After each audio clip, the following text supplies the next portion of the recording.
Hello दोस्तों, मैं ये बताने जा रहा हूँ आपको आज कि पेसमेकर वाले पेशेंट का एमआरआई कैसे किया जाता है। देखो, सबसे पहले पेशेंट के यहाँ पे जहाँ पेसमेकर लगा हुआ रहता है, तो वहाँ पे एक मशीन लगाई जाती है। ये बाहर से जो जिस कंपनी का पेसमेकर लगा हुआ रहता है पेशेंट को, उस कंपनी से किसी को बुलाया जाता है। फिर इसको डीएक्टिवेट किया जाता है। कुछ टाइम के लिए इसको डीएक्टिवेट किया जाता है पेसमेकर को, मतलब जितने टाइम के लिए हमें एमआरआई करना हो।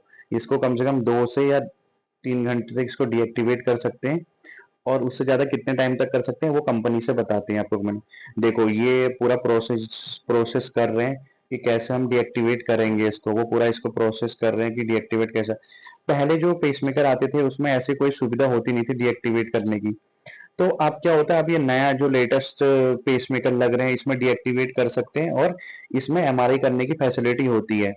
तो इसका कुछ चार्जेस बाद में पेशेंट से पे किया जाता है इसका एक्टिवेट और डीएक्टिवेट के लिए, जब उन्हें एमआरआई कराना हो। और अगर कोई सीवियर कंडीशन होती है तभी एमआरआई किया जाता है पेशेंट का। अभी ये देखो, ये पूरा प्रोसीजर कर रहे हैं कैसे इसको डीएक्टिवेट कर रहे हैं।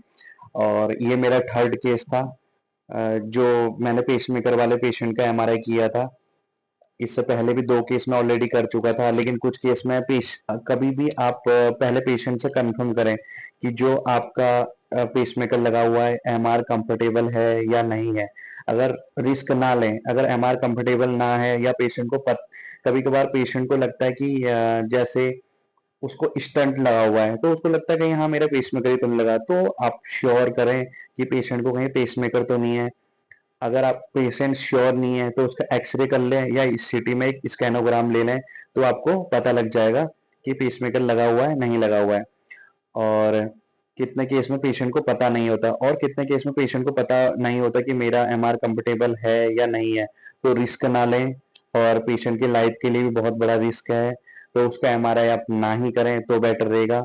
और जब भी जो कोई भी पेशेंट का एमआरआई कराने आता है, अगर वो बोलता है मेरा एमआर कंफर्टेबल पेसमेकर है, तो सबसे फर्स्ट ऑफ ऑल जिस कंपनी पेसमेकर लगा हुआ है उनसे बात करें, या उसके डॉक्टर से बात करें पेशेंट के। तो उनको ये चीजें बताएं, फिर वो आगे बता के फिर आपको वो बताएंगे कि इस पेशेंट का हम एमआरआई कर सकते हैं या नहीं कर सकते हैं, या ये एमआर कंफर्टेबल पेसमेकर है या नहीं है।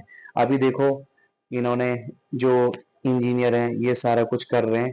तो इन्होंने अभी ये डीएक्टिवेट कर चुके हैं पूरी, और प्रॉपर इसकी एक रिपोर्ट निकलती है जो वो पेशेंट को रिपोर्ट देते हैं। क्योंकि जो हम ये कर रहे हैं ये एक रिस्क पॉइंट है बहुत ज्यादा, ठीक है। जो हम ये कर रहे हैं ये रिस्क ही है, तो इसलिए सारा कुछ प्रॉपरली कर रहे हैं। और आप देखो, प्रॉपर उन्होंने रिपोर्ट निकाली है डीएक्टिवेट करने की, फिर जब एक्टिवेट किया उसकी भी प्रॉपर रिपोर्ट निकाली। ये हम लोग भी सारी रिपोर्ट को रीड कर रहे हैं कि प्रॉपर ये डीएक्टिवेट हुआ है नहीं हुआ है। फिर पेशेंट के कंसर्न पर सिग्नेचर एंड ये प्रॉपर रिपोर्ट निकाल के दे रहे हैं। देखो, ये डीएक्टिवेट हो चुका है, ठीक है। अब हम पेशेंट का करेंगे एमआरआई। तो ये पेशेंट का कुछ टाइम के लिए डीएक्टिवेट हो चुका है, ठीक है। देखो कितनी लेटेस्ट टेक्नोलॉजी आ गई। तो अब ऐसा नहीं है कि अगर पेशेंट को पेसमेकर लगा है या मेटल की रॉड लगी है तो हम एमआरआई नहीं कर सकते, तो कर सकते हैं। देखिए, अब हमने इस पेशेंट को एमआरआई रूम में ले लिया। इसका बेसिकली पेशेंट का whole spine screening and LS spine था, बैक की एमआरआई थी, क्योंकि पेशेंट को सीवियर बैक पेन हो रहा था। तो इस पेशेंट का एमआरआई कराना जरूरी था। तो इसीलिए हमने इस पेशेंट का एमआरआई किया, और ये सारे कुछ हमने शेड्यूल कर रखा था सबसे पहले से ही।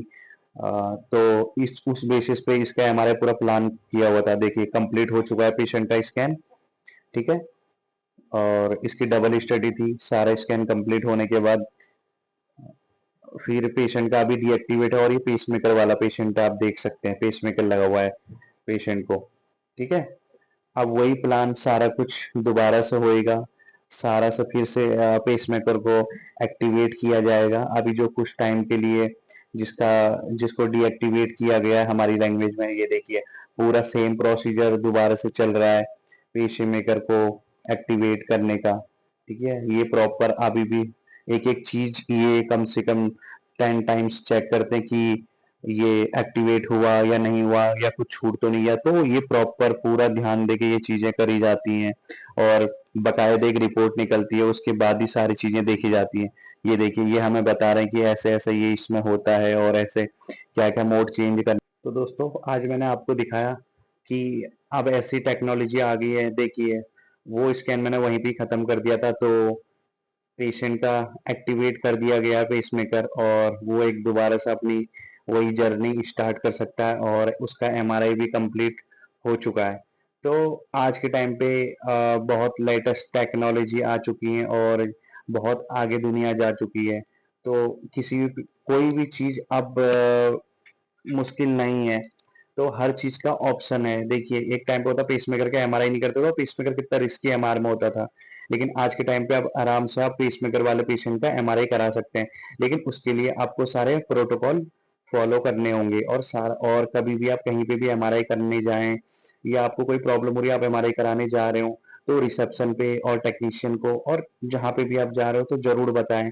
अगर आपको पेसमेकर लगा हो या मेटल की रॉड्स लगी हों या जो भी प्लेट्स या कुछ भी आपका ऑपरेट हुआ है, तो उस चीज़ के लिए आप ज़रूर बताएँ, ठीक है? ये एक रिस्की भी है, ये डायरेक्ट लाइफ के लिए बहुत बड़ा रिस्क भी है। तो मैंने आज आपको दिखाया कि हम पेसमेकर वाले पेशेंट का कितना एक ईज़ी तरीके से एमआरआई कर सकते हैं।